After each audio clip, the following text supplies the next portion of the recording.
Combien de fois dans la vie avons-nous l'impression d'être oubliés, trahis ou jetés au fond d'un gouffre sans issue? Combien de fois contemplons-nous nos rêves et les voyons-nous lointains, presque impossibles à réaliser?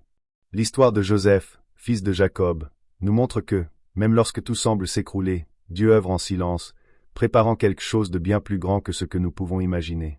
Joseph rêvait, mais avant de voir ses rêves se réaliser, il affronta le mépris de ses propres frères, fut vendu comme esclave, injustement accusé et jeté en prison. Mais ni le gouffre, ni l'esclavage, ni la prison n'ont pu arrêter les plans de Dieu pour sa vie. Cette prière vous invite à vous rappeler que, tout comme Dieu n'a pas oublié Joseph, il ne vous a pas oublié non plus. Votre rêve n'est pas mort. Il est vivant entre les mains de Dieu et, au moment opportun, il se réalisera.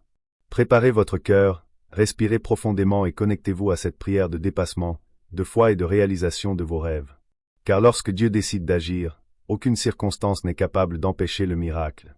Seigneur mon Dieu, mon Père bien-aimé, aujourd'hui je viens devant toi, le cœur ouvert et rempli de foi, apportant avec moi une histoire qui traverse les siècles, l'histoire d'un jeune rêveur nommé Joseph, fils de Jacob. Joseph avait des rêves, de grands rêves, des rêves qui, aux yeux des humains, semblaient impossibles.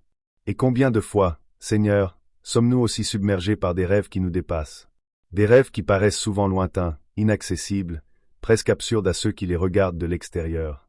Joseph n'était qu'un jeune berger, un fils aimé de son père, mais rejeté par ses propres frères. Il ne comprenait pas ses rêves. Il n'acceptait pas que ce jeune homme ait des visions de grandeur, qu'un jour il deviendrait quelqu'un qui changerait le monde. Et, poussés par l'envie et la colère, ils ont tenté de le détruire, le jetant dans un puits vide, un lieu de ténèbres, de solitude et de douleur. Et c'est là, Seigneur, que beaucoup d'entre nous se retrouvent à un moment de leur vie. Jetés dans des citernes émotionnelles, des puits profonds de tristesse, de désespoir, de frustration, des endroits où il semble que personne ne nous voit, personne ne nous écoute, où nous sommes oubliés, ignorés, rejetés. Mais, tout comme Joseph, nous déclarons, le Seigneur ne nous abandonne jamais. Tu étais là avec lui près de ce puits. Tu étais là lorsqu'il fut vendu comme esclave. Tu étais là lorsqu'il arriva dans un pays étranger, seul, humilié et sans comprendre ce qui se passait. Et tout comme tu étais avec lui, Seigneur, je crois que tu es aussi avec moi à chaque instant de mon voyage. Seigneur, combien de fois me suis-je senti comme Joseph, trahi, rejeté, oublié? Combien de fois la vie m'a-t-elle arraché à mes rêves, m'a-t-elle jeté dans des terres inconnues, dans des situations que je n'avais jamais prévues, sur des chemins que je ne voulais pas suivre, et je me suis retrouvé perdu, sans comprendre tes plans. Mais Joseph n'a jamais perdu la foi. Même esclave, il est resté ferme, honnête, obéissant, confiant que, d'une manière ou d'une autre, tu guidais sa vie. Et là, dans la maison de Potiphar, il prospéra. Tout ce qu'il entreprenait réussissait, car le Seigneur était avec lui. Et cela m'apprend, ô Père, que peu importe où je suis, si je suis en ta présence, même dans le désert je fleurirai, même en captivité je prospérerai, même dans la douleur je serai fortifié. Mais le voyage de Joseph ne s'est pas arrêté là. Malgré sa fidélité, il a été injustement accusé, trahi à nouveau et jeté en prison. Et là, une fois de plus, tout semblait terminé. Ses rêves semblaient enterrés. Mais non. Tu étais, une fois de plus, en train d'écrire une histoire plus grande que quiconque aurait pu l'imaginer. Ô Dieu, comme il est difficile de comprendre tes voies. Combien de fois pensons-nous que la prison est la fin, alors qu'en réalité, ce n'est que le début d'un processus qui nous mènera au palais. Joseph a été oublié des hommes, mais jamais de toi. Et, au bon moment, au moment précis, tu l'as fait sortir de prison, l'as élevé devant Pharaon et l'as fait gouverneur d'Égypte, le deuxième homme le plus puissant de la terre. De prisonnier à prince. De rejeté à honoré. D'oublié à souvenir de toute une nation. C'est pourquoi, Seigneur, aujourd'hui je prie avec cette foi. La foi qui n'est pas ébranlée par les circonstances. La foi qui ne renonce pas face à la douleur.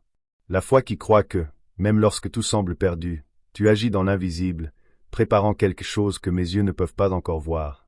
Je déclare, Seigneur, que, tout comme Joseph, je verrai mes rêves se réaliser. Même si le chemin est long, même s'il y a des trahisons, des gouffres, des prisons, des déserts et des larmes, je n'abandonnerai pas, car je sais qu'il existe un dessein plus grand. Et rien, absolument rien, ne peut arrêter tes plans dans ma vie. Fortifie ma foi, Seigneur. Donne-moi la patience d'attendre ton heure. Donne-moi la sagesse de comprendre que toutes les portes fermées ne sont pas synonymes de défaite. Parfois, c'est une délivrance. Parfois, c'est une protection. Et, bien souvent, c'est une préparation à quelque chose de bien plus grand. Apprends-moi, Seigneur, a pardonné, tout comme Joseph a pardonné à ses frères. Il n'a pas gardé rancune. Il n'a pas cherché à se venger. Au contraire, il a compris que tout cela faisait partie de ton plan parfait. Et, lorsque ses frères ont eu besoin d'aide, il les a accueillis, les a serrés dans ses bras et a déclaré, les larmes aux yeux, « Tu voulais me faire du mal, mais Dieu l'a transformé en bien. » Que cette même compréhension s'empare de mon cœur, Père.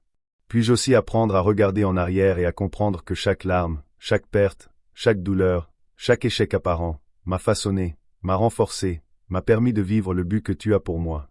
C'est pourquoi aujourd'hui je te remercie, Seigneur. Même si je ne comprends pas tout, je te remercie. Je te loue pour les portes qui se sont ouvertes et aussi pour celles qui se sont fermées. Je te loue pour les étreintes que j'ai reçues et aussi pour les rejets qui m'ont protégé. Je te loue pour les jours d'abondance et aussi pour les jours de disette, car je sais qu'en chacun d'eux, tu étais avec moi, m'enseignant, me perfectionnant, me modelant comme l'argile entre les mains du potier. Et je déclare, de toute ma foi, que le temps de la moisson viendra. Le temps de l'exaltation viendra. Le temps de la restitution, du miracle, de la promesse accomplie, il viendra. Car le Seigneur est fidèle. Le Dieu qui a été fidèle dans la vie de Joseph est le même Dieu qui est avec moi aujourd'hui et le sera. Toujours. C'est pourquoi je remets mes rêves entre tes mains. Je remets mes plans, mes projets, mes peurs, mes angoisses. Tout, Seigneur, est entre tes mains. Guide-moi, fortifie-moi, protège-moi et emmène-moi là où mes pieds ne pourraient jamais me mener, mais où ta main puissante m'a déjà préparé. Au nom de Jésus, je prie, je crois, je te remercie et je déclare, mon rêve est entre les mains de Dieu. Et au moment opportun, il se réalisera. Amen. Amen. Et Amen. Maintenant que nous avons prié ensemble, arrêtez-vous un instant. Fermez les yeux et souvenez-vous du rêve que Dieu a placé en vous. Peut-être, comme Joseph, avez-vous été méprisé, incompris, voire jeté dans un gouffre de rejet. Mais comme lui, personne ne peut effacer ce que Dieu a rêvé pour vous. Le temps peut passer. Les circonstances peuvent sembler contraires. Mais le Dieu qui vous a donné ce rêve est fidèle pour le réaliser. N'abandonnez pas maintenant. Si Joseph avait abandonné à mi-chemin, il n'aurait jamais vu ce que Dieu avait préparé. Restez ferme. Continuez à prier. Continuez à croire. Le Dieu qui honore les rêves est à vos côtés. Étincelle si cette prière vous a parlé, écrivez ici dans les commentaires. Je crois toujours au rêve que Dieu m'a donné. Ce petit geste est un acte de foi. C'est comme Joseph, même en prison, qui s'accroche encore à la promesse. Punaise, et si vous n'êtes pas encore abonné à la chaîne, faites-le maintenant. Rejoignez cette famille de prières et de foi. Activez la cloche pour ne pas manquer les prochaines prières et laissez votre « Amen » pour que d'autres puissent également être touchés par ce message. Personne avec les mains jointes, que le Seigneur vous fortifie, vous élève et vous conduise à l'accomplissement de tout ce qu'il a déjà prévu pour vous. Car ceux qui rêvent de Dieu ne rêvent jamais en vain.